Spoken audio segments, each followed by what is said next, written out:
Hi everyone, welcome to the class. I want to give you a brief navigation of the class and kind of get you set up to go.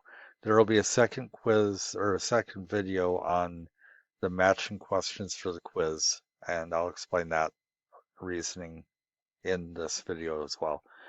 If you are a Northwest Iowa student, then you will go through your My Courses from your My Place. You'll log in the way you normally do to the student portal. You'll click My Courses Canvas, and it'll take you to Canvas. Um, Mine doesn't work because I'm a EICC teacher by trade, so I have to go in through there. If you are an EICC student, then you will log in and you will be greeted with EI Connect, and you'll have the My Classes canvas over here. It might be down here in your students services canvas for students, something like that. So either one works. Either way, you will go to student view or you'll go to uh, it won't let me do it from here. Hold on. I gotta leave student view to get to it. So, all right. You get to your dashboard, which is right here. You'll have announcements that you need to read and go into. Uh, on the right-hand side here, you'll have whatever is due. You can click on View Grades and it'll show you your grades. I'm going to go in this class, but the procedure is the same regardless. So let me go into Student View now. Okay. All right. 209. Alrighty. So you'll be at the home page. This video will be up there. The video on the quizzes will be up there.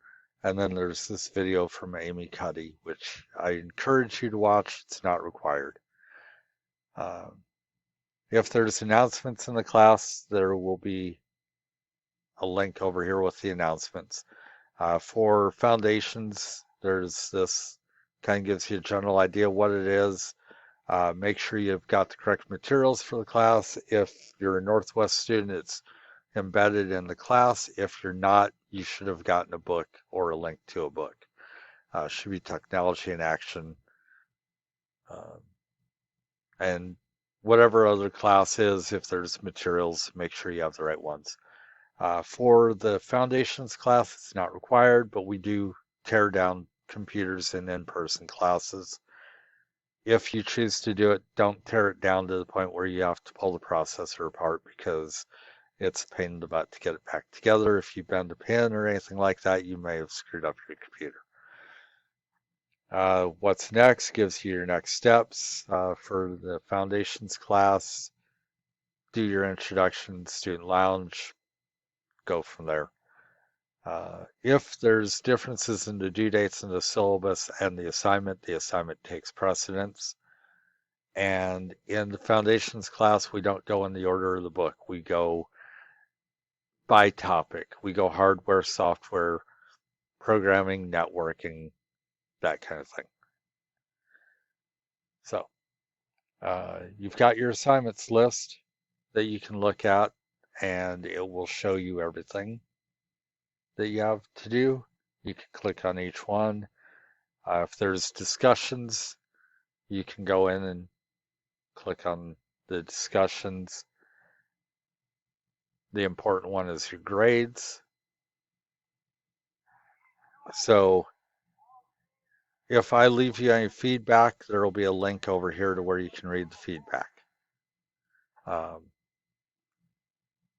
You can click on a grade and type in a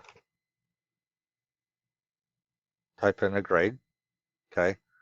Um, what I recommend doing is uncheck this. That way it calculates it based on everything, not just what's already been graded.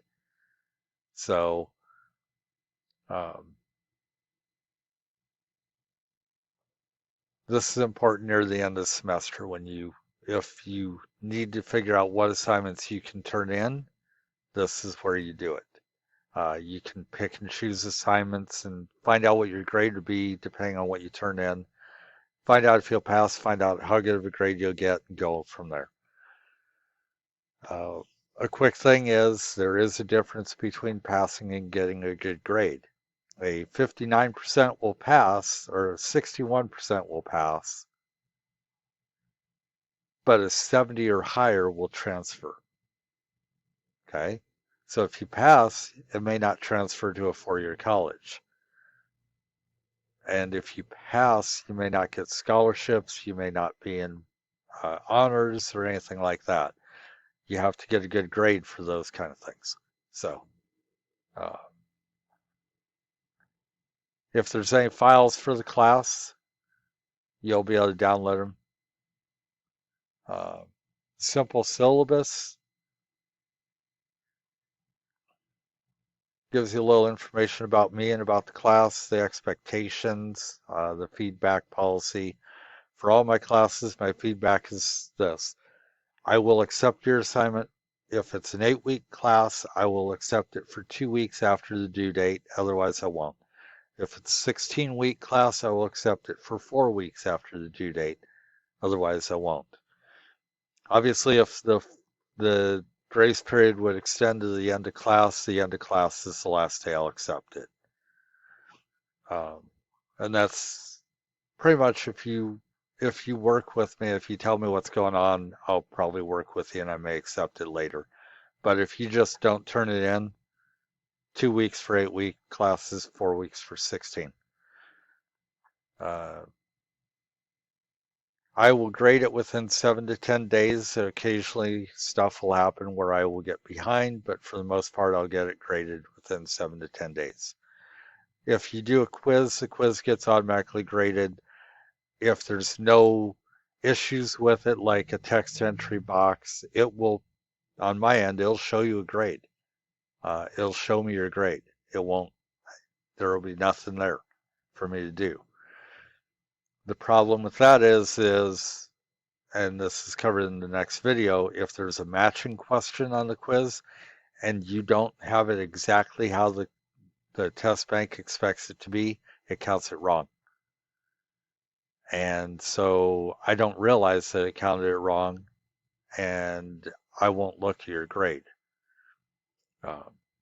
You can email me and tell me, hey, it counted this wrong, and then I'll look, but otherwise it automatically grades it, and I don't know unless there's some issue that it can't figure out. Excuse me. If you call me, I'll call you back. If you call me or you email me, I will get back to you within 24 to 48 hours. If you email me and late at night, I'll probably answer right around that time because I work third shift. If you call me, be clear and concise about your name, phone number, reason you're calling, and when you want me to call you back. That way I can look up the information and come back with an answer.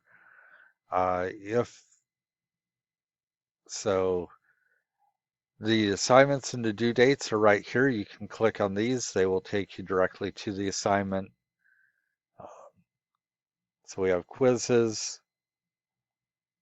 You can go there and click on them. Navigating the class. What I have found is the best way of doing it is if you click on pages, click on view all pages. Do not click on this one. Do not click the introduction. If you click the introduction, it just goes through all of the introductions before it takes you anywhere else. Click on the study session. You'll be greeted by an annoying audio PowerPoint, which you can watch or whatever you want to do. But when you click next, it takes you to the first assignment. When you click next on that, it takes you to the next assignment, which is probably a discussion.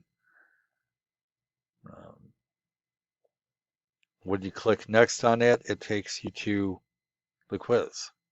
And I'll quick do a take the quiz.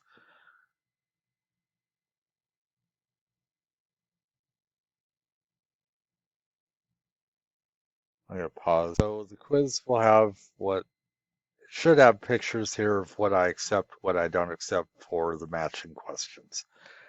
So you click your answers.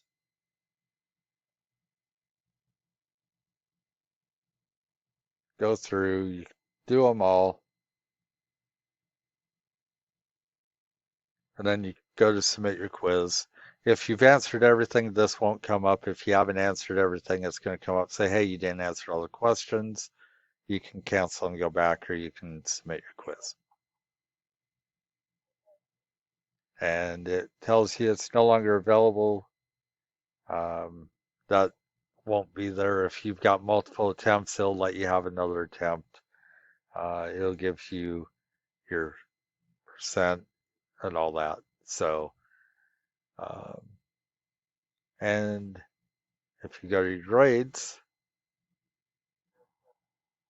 it shows the grade. So, okay. Now, assignments. I'm going to close out of this one. I'm going to go to this. Um, let me go back.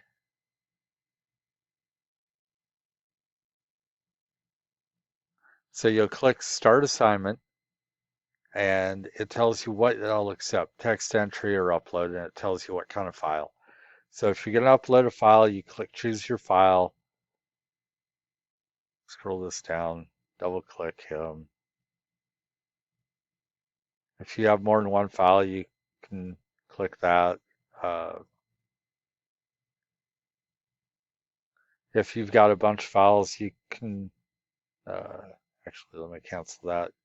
You can preload all of them and then go ahead and click them. Let me do this real quick. You can also drag and drop. Wasn't supposed to open. Try that again. So you can drag and drop it, and that way you don't have to navigate to get it.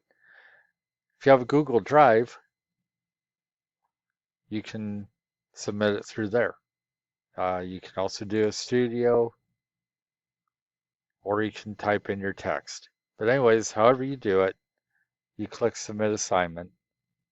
Okay, so let me go back to File Upload. Click Submit Assignment, and on your end, you'll have a whole bunch of balloons and confetti that come down, but on my end, it doesn't. If you realize you screwed up something, you can click New Attempt, and you can go through and do it all over.